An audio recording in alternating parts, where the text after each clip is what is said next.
هذا يعتبر فحم خشبي، تقدر تستفيد منه بدل ما ترميه تتعود تستفيد منه.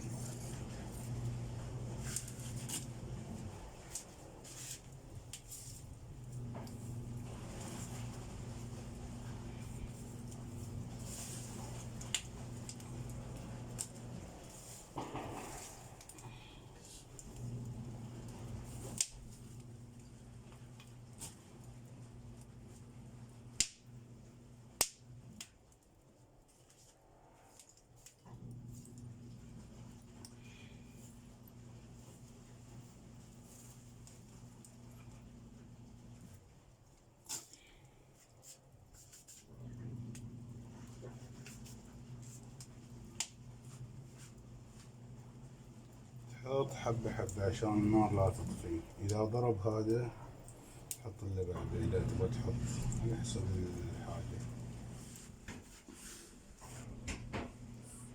الحين جاهز حق وضع المندي.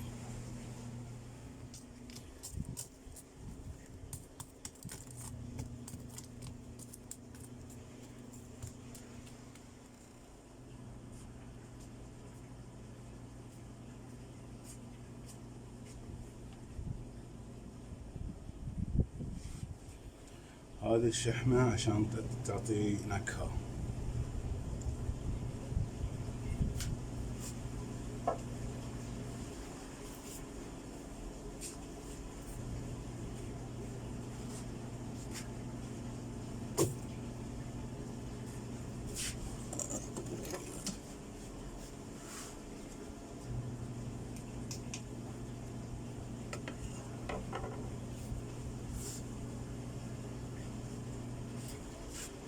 طبعا هاي ترميها على الحديدة، المهم في الدرام.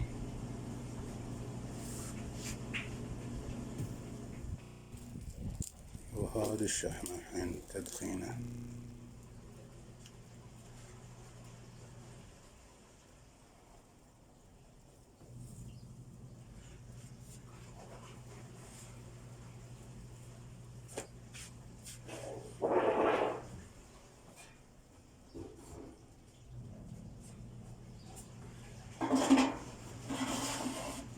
على 45 دقيقة إلى ساعة عشان أضمن كل شي استوى.